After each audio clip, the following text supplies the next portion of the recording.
Bicara untuk setara itu adalah bicara ke diri sendiri dulu. Karena apa yang orang lihat adalah refleksi yang kita lihat di cermin buat diri kita sendiri.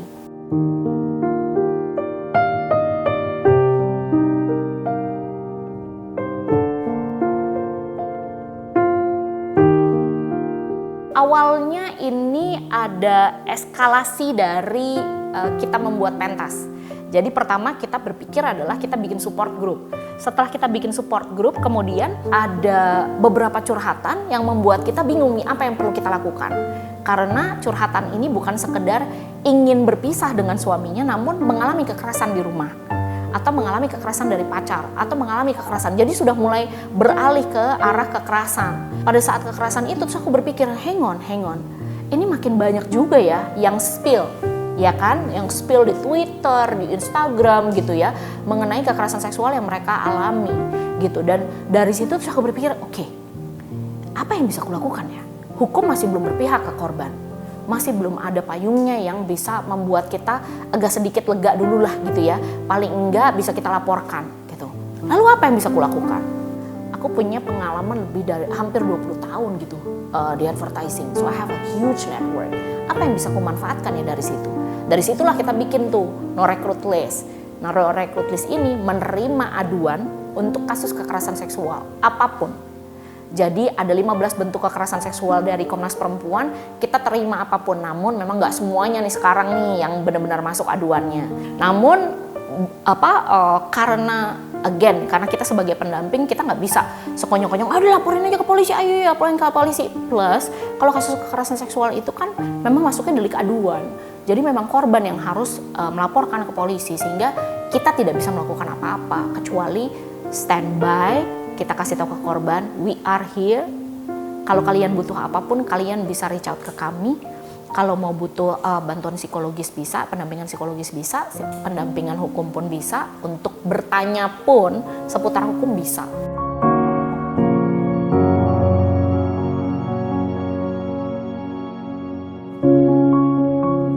Bicara untuk setara itu adalah bicara ke diri sendiri dulu.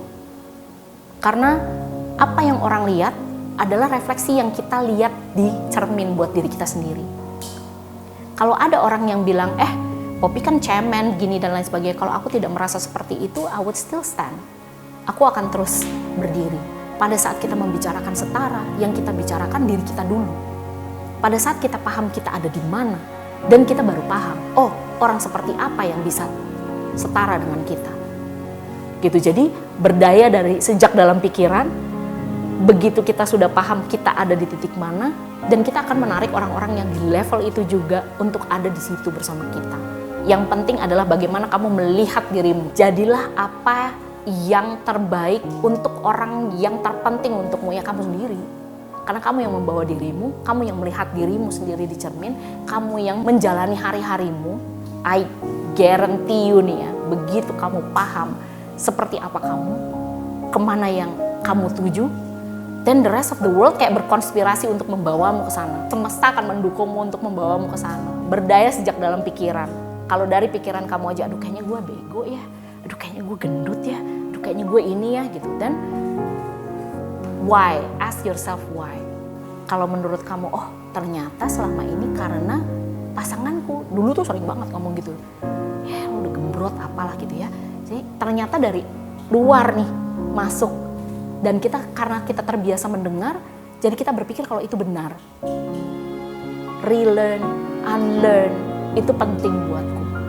Dan itu penting buat kita semua sebagai individu ya. Untuk memahami diri kita sendiri dulu, and the rest of the world can wait. Nanti the rest of the world adalah gilirannya. So, I'm not going to say that be happy with yourself, that toxic positivity, but work with what you have. Until you can do what you want.